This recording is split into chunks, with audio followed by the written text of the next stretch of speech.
welcome to the EEPROM 9. I'm a little tired because I went out on a little walkies without the dog, which was kind of pointless, but hey, I was bored and felt like it. And also, the spiders that were attacking my laptop earlier, he's now there. He must have climbed inside my laptop when I was sitting in the grass doing my work earlier. Because it's pretty much just the PDP that needs doing uploading and Cisco stuff now. And he's just crawling down there, along there, and probably to somewhere else. I'm not really sure what to do about him. He'll probably crawl back inside and make a web or something. He's gone now. He's somewhere in the room on the floor. But yes, this is my Q&A, and it's been an excellent response actually, and also, yeah, some of you will notice the date, it's not exactly Thursday, but it'll do because I doubt anything will come overnight. If it does, I'll just splice on something. Just half bodged. So, shall we begin? I believe so. So the first contender of questionnaires, the first commenter, I'm doing it bottom up so the people who had it first get their things said first, is good old Mr. VX. With the first question, what most floats your geek juice? Oh, it's gotta be the vintage stuff. Vintage computers, electronics, fantastic engineering, like that gain phase meter, of which there should be some sort of little clip appearing about now, which of its internals and how awesome they are. It's just excellent engineering like that, electronic or mechanical. It's just something that really does get it going, and especially when you can, oh man, there's points where something you get from a skip, you're so excited you're literally shaking. What part of the university course are you enjoying most? Ooh, another interesting one. It's hard to say because they're brilliant, but one thing I did enjoy is like the networking's brilliant, just playing with this stuff, like playing with stuff like this all the time and doing assignments and stuff. Well, that's for everything.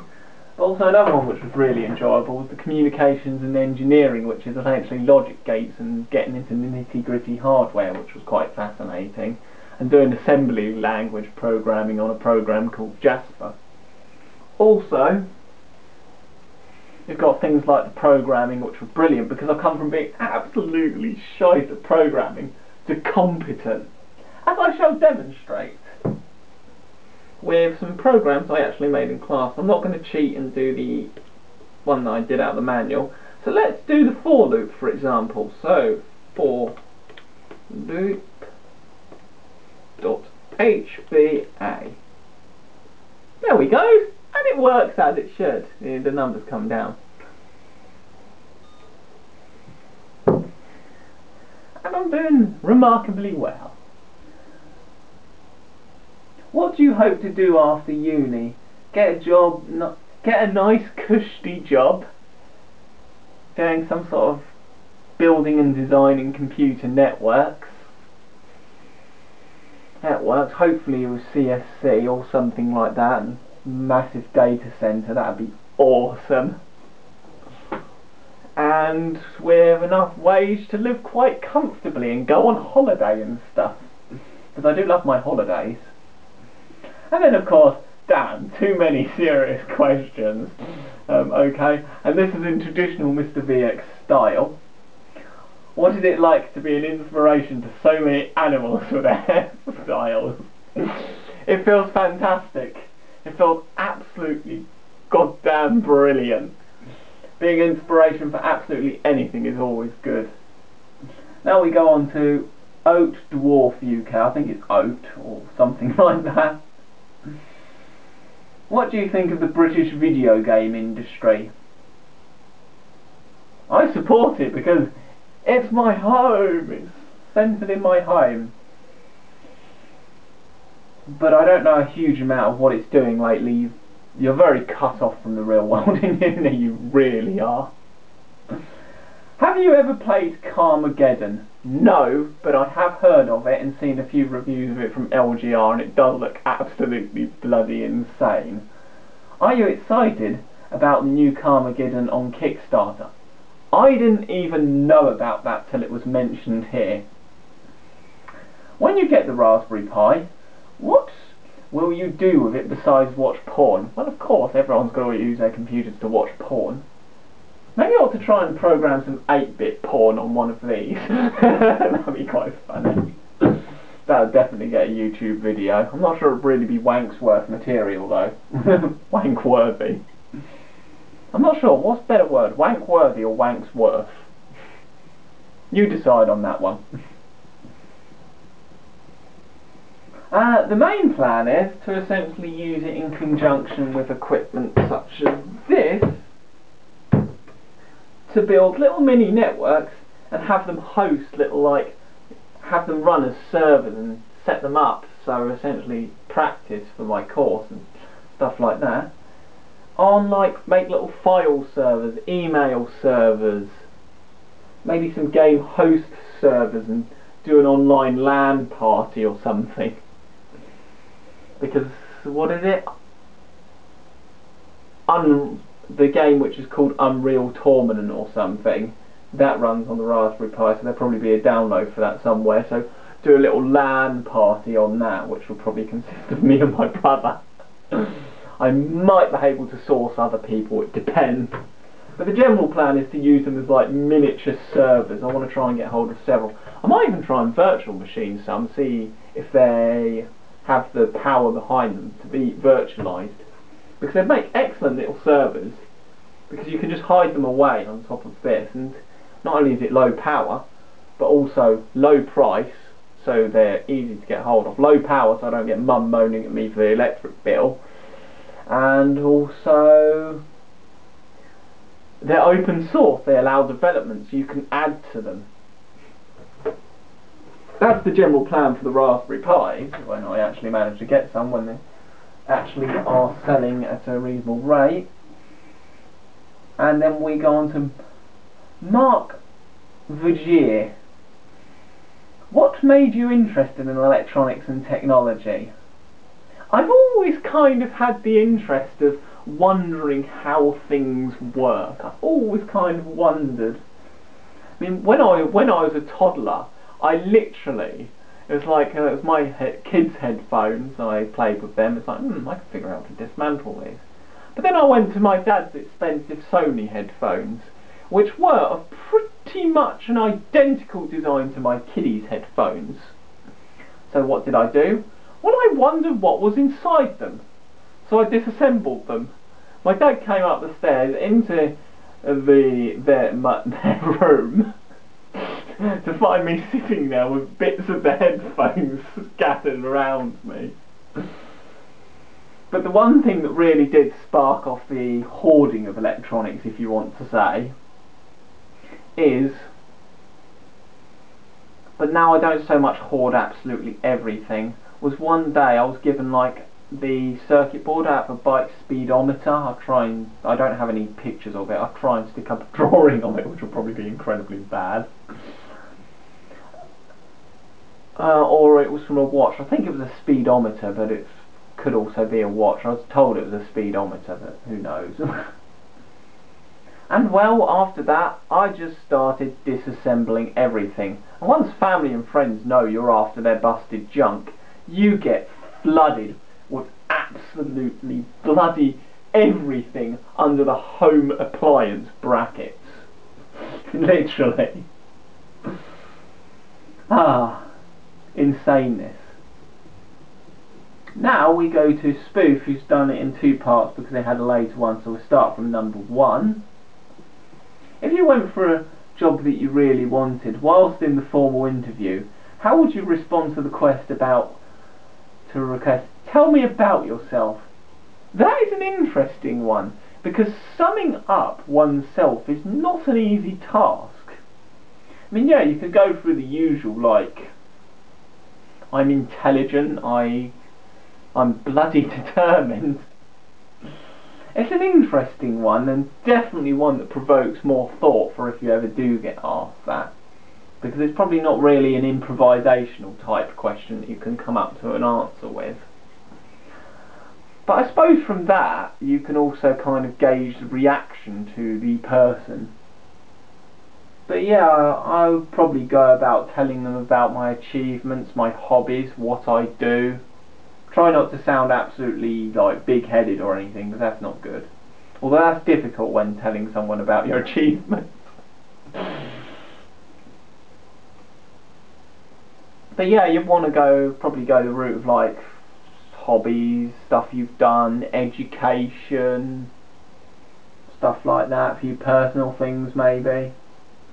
Number 2 on there. Have you ever stolen something? Anything? If so, what was the most expensive thing you stole? I never really have nicked anything. I suppose the closest thing that I can remember to it would be a pack of Smarties I forgot to put through the till when a toddler in Tesco's or Sainsbury's when I was a kid. But when I went to my mum about that, I think she managed to get them off me and put them through the till anyway, and I just forgot. You know, when you're a kid, you always like pick like sweets or a toy up and you just hold it there with you, and it's often up to your mum to spot you still carrying it to put it through the till. But yeah, when you're a little kid you can't really class that under that. So no, I've never really stolen anything. Unless there's stuff from your brother's room that you borrow and then get to keep forever. Because by the time you give it back it's like years later. Right, back before we're rudely interrupted by the memory chip. Yeah, I was always taught not to steal, pretty much. End of the day, if it isn't yours, then you shouldn't take it. Do you have a wide circle of friends that you often socialise with, or do you prefer your own company? I do have mates that I socialise with, but it isn't amazingly often. Most of the time I'm in my own lair, or doing my own things. Like this evening I just went out for a random walk on my own. My parents try everything they can to try and get me to socialise, but to no real avail. I socialise every so often. Group events, they are quite rare though. Yes, pretty much just me and my vintage computers and family, pretty much. The dog.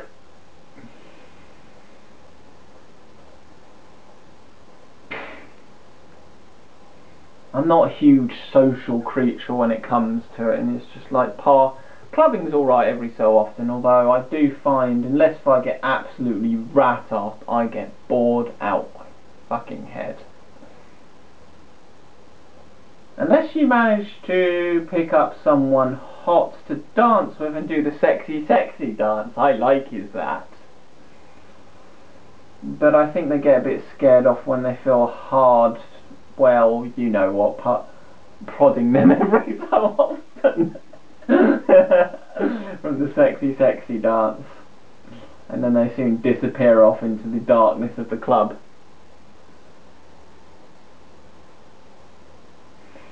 Yes, nightclubs don't always go well, especially when you take your brother's stupid advice of pinching girls' arses gets them to dance with you. No, that got me kicked out. That was bloody hell. I was young then. That was like the under 18s clubbings that we were doing when we were back in school. Back in the like bottom years of secondary school. Oh, that was years ago now. Would you tell me a little more about how Asperger's affects your life? Well, it affects your life in a number of ways. It impairs social and communication skills. Literally to the point when I was young I could not tell what facial expressions were and stuff like that. It's got better now, but it's still, social situations still confuse the fuck out of me. You get obsessions. Well, obsessions like examples, vintage computers, electronics, hoarding, that kind of my stuff. Hell, I've even got a little collection of gemstones at home somewhere. Most of them are in the loft now. There's other stuff in the place where they used to be, lovely little chips and stuff. My obsession is electronics and that, and you can also get obsessed with games such as Half-Life. Jesus. And it's all Fallout where you decide, everything is just Fallout. You look round the world around you and it's just like, yes, Fallout! Raiders, run away! He was pointing at the Chaz or something. Yeah. You do get obsessions. Lack of communication skill led me to being a destructive child in that, well, I couldn't communicate with people, so one method of my communication was to smash stuff. So I would literally just, or I'd just smash stuff just for fun because I was bored, and just lob expensive glass and china across the room. My mum woke up when we were around Grandma's house, and one morning to the sound of smashing came downstairs and I was throwing old man's dartings in glass across the sitting room. Happy days. I also used to love throwing light bulbs up in the air and watching them go on the floor. Mum had to remove all the light bulbs from the lamps. There's loads of funny stories like that. And it's just things like that, and like just being completely mad. And it also leads to a heck of a lot of confusion when you hit through puberty for the first time. Jesus, you do not know what hits you. It is really weird because suddenly all these changes, it's like, what is this? Why do I smell? What is this? Why am I growing hairs around my cock? What is going on here? Yeah, it's just things like that. And it leads to, how else do you describe it? Because it's a difficult condition to describe, really. It's lifelong, pretty much. But if anyone ever found a cure for it, sod that, why would I want a cure? It'd like devour me of any form of personality. It's just like, It leads you to being completely bloody mad. It's like eye contact is something that I never did in younger years. I'm only really picking up eye contact now. I think the best eye contact I do is with this camera. Even then it's glancing around the room. I can literally, people can have conversations with me and I'll be staring at the wall or something. Just this featureless wall, and they'll be looking at me. I'll just be staring at this wall talking to them.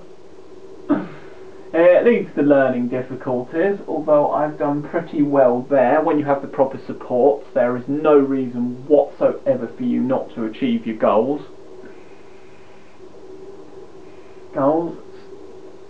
And stuff like that.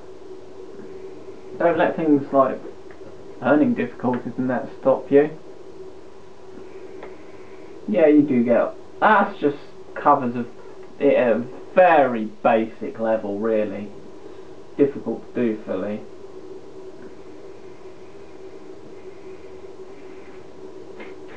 Although people you do make friends with are true friends, you get so many fucking backstabbers though. It's probably a good job though I'm not related to the Mafia, because I'd have one fucking huge hit list. One absolutely massive hit list that'd be longer than Father Christmas's bloody give toys for kids list. Now we go on to one of Tribal Masters, which is, what is your favourite ice cream? There is a really nice ice cream place near Ashford that makes absolutely gorgeous ice cream. I can't remember the name of it. And they do, and Mum's recently got cinnamon because I love cinnamon. The next favourite would be vanilla. Oh, and their ice cream is so damn nice. It's the best I've ever had. Seriously, if you're ever around the Ashford area, go to that place. And also they sell it in Waitrose. Go to that place, get some of that ice cream. It's really nice. Will you go out with me? Ah yes, nothing quite like the joke questions. Why not? Do you have any naughty little secrets? Yeah, but telling wouldn't really make them secrets. But let's just say I've had some fun. They're getting up to mischief and stuff in all sorts of ways, and well, you know, those sorts of ways. I'm sure you get what I'm getting at. What got you into retro computing and electronics? I've kind of explained the electronics, but computing in general kind of started because back in the early days of school and that, homewards and stuff, secondary school, I used to go to the library and look at the pictures of like books on old computers, and they have like old computers, and you'd see like EEPROMs in their BIOS. It'd be like me one piece. It's just like ever since then, it's just like computers, ooh, computers, and it's just as I played with them, because I've wanted a laptop ever since I was in primary school, lower, and it's just like, oh, computers, and then, oh, they're in the skip, you can get them for free, and people started giving me computers, and it's just like fantastic. And then I got an eBay account, and that's when I got loads of vintage computers. Before that, the oldest you could get was stuff from the early 90s when you hit lucky. Why don't you have a GameCube? 2 reasons. When they were current, we had the PlayStation. Me and my brother both had PlayStation 2s, which are absolutely fantastic consoles and great fun. In fact, I think PlayStation 2 is my favourite out of all the consoles. Portables, PSP. And the other reason is, well, to be honest, I don't really have room, because I like to have all my consoles set up, and it's bad enough that the PS1 has to live in the cupboard. If I got a GameCube, it'd be another one that'd have to go and live in the cupboard. So pretty much I'm going to stop at pretty much the Mega Drive is the only vintage console I've brought in recent years, and probably will remain that way. And regards to the current gen, I'm probably not going to bother with the next gen with the amount of rumours flying around how bloody crap they sound like they're going to make them. On to the next one. Filthy 2002. Or 30 or something. What was the first piece of electronics you completely disassembled? Going pre that watch thing. This takes some thinking. Some early stuff was a load of like old digital watches and stuff that I can think of, like all the Action Man watches I had. What other early stuff did I do? Video recorder I got in the early days. I can't remember the exact device.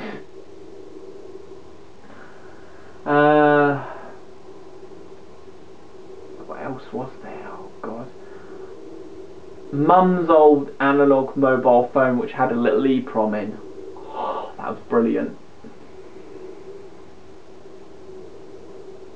That was absolutely brilliant. Just things like that generally. It's just general things that were quite commonly available. Because my mum actually got a mobile phone back in the early 90s or late 80s when she could afford one. Because being a driver, she wanted to be able to call the RAC when she broke down. She got right back to where we were. Yeah, when you've got a car with 2 kids as well. Me, who's got absolutely no patience when I was little, and I have probably slightly more patience than I did, but still pretty non-existent. Yeah, your mum needed to kind of get help as quickly as possible. And my favourite game when bored in the car was annoying my brother. And that doesn't get old to this day. That's still a very valid game to play.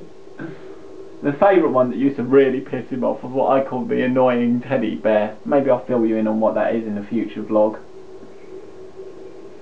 But yeah, it's like my patience. It's like, I will queue jump. It doesn't really matter. I won't always be discreet about it either. I'll normally be discreet, but sometimes I'll just be like, queue, and just growing. It's like you get them buffet queues, like pop in, get what I want, move around, good to get them all. Or what I did at the Globe, where I just walked past and just one person only challenged me. It was this American chap who I have to really give a thumbs up. He was the only person who challenged me, and quite rightfully so. I just pretended to be out my head, and that was perfect.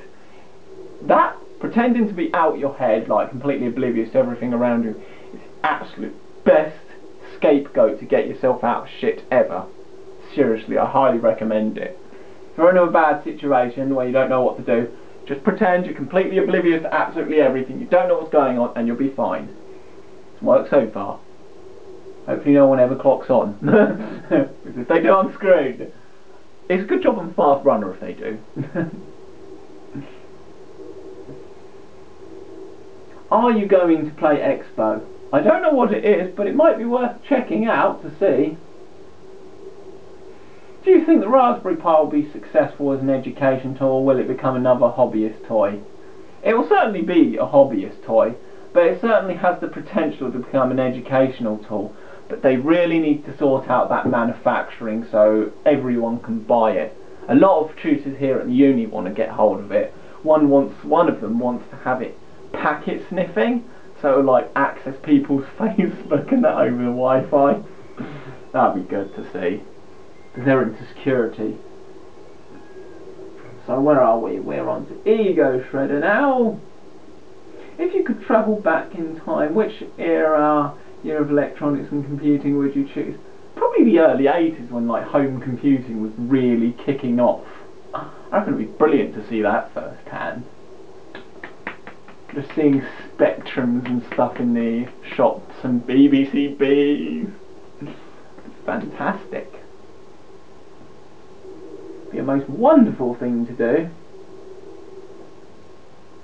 In percentage split, what would be the for electronics to computing? It's about 50-50 actually. They're both on a sort of equal level, just things I love to do and enjoy.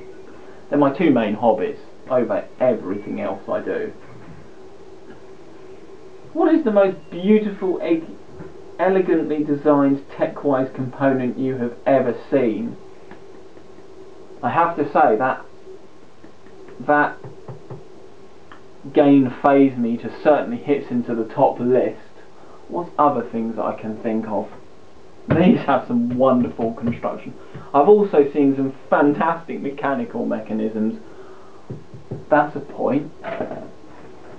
Things you get with these expensive watches, when you get ones where you can see the internals, or have a glass backing.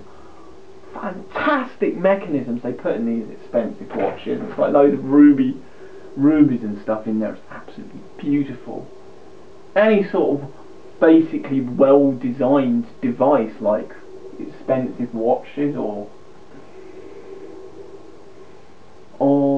test equipment. Hell, there's even a teardown of one of them level things that's used on planes that show whether your plane is level to the ground or not.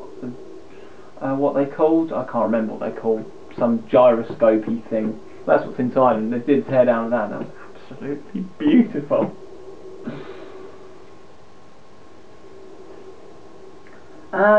If you could replace a part of your brain with a component, what would it be? I would probably upgrade my memory, because I have an absolutely shit memory. That'd be one thing worth upgrading. I'm not sure upgrading processor power would really have any point to it, because I'm quite capable as it is. And when is the tea ready? No, whenever I bother to put the kettle on.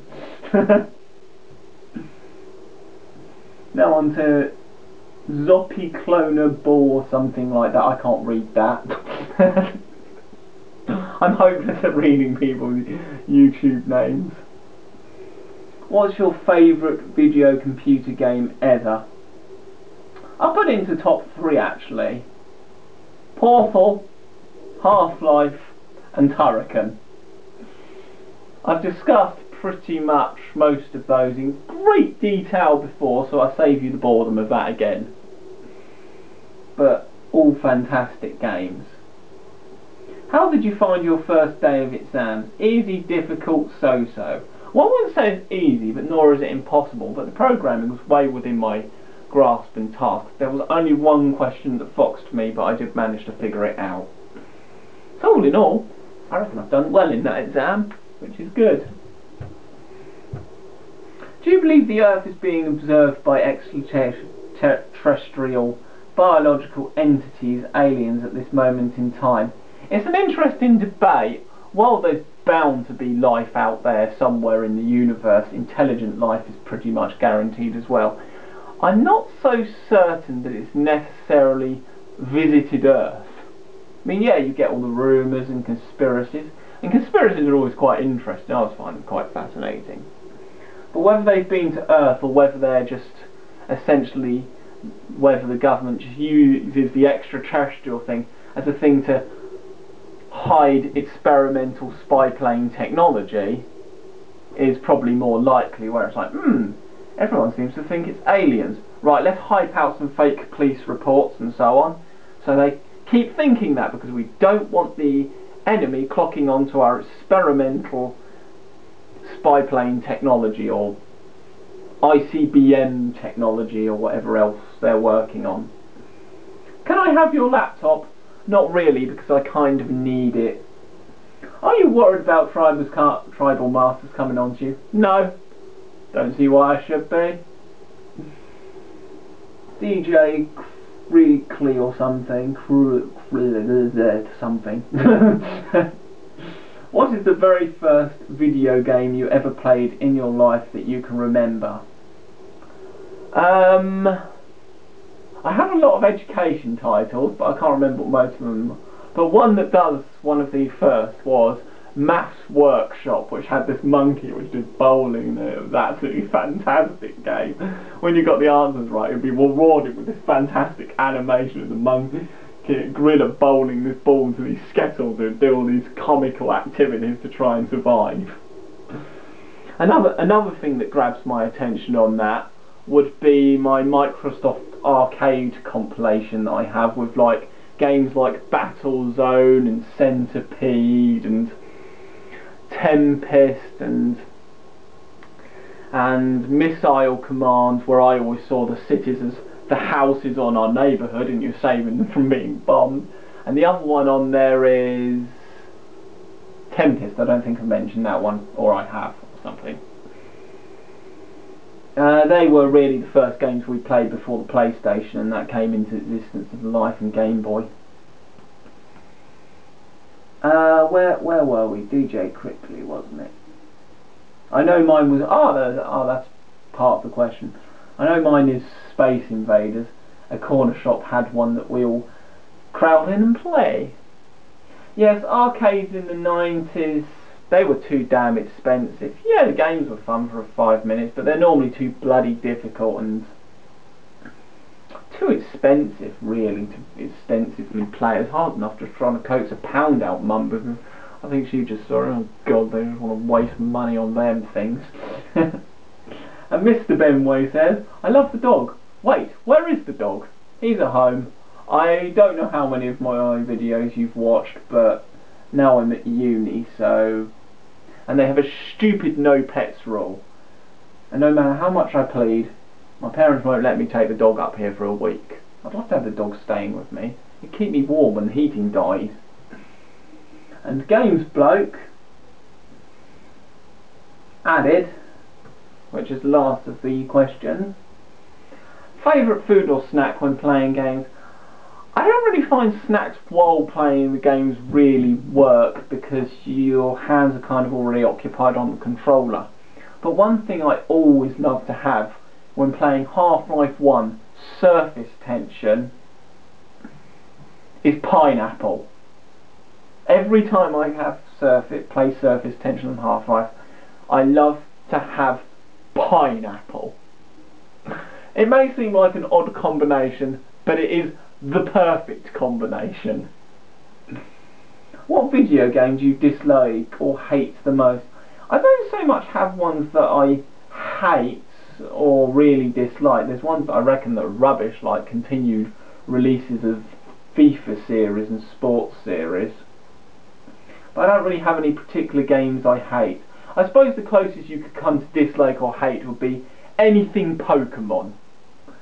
When it first came out and was current, I loathed it. And now it's just like, yeah, and well, the feelings of hate have lessened. I still think it's a load of shit. So that would be the closest that I could come to there. I remember I got to play a Pokemon game once, and it was boring as fuck. Atari, Acorn, Sinclair, Commodore, which makes the best 8-bit computer?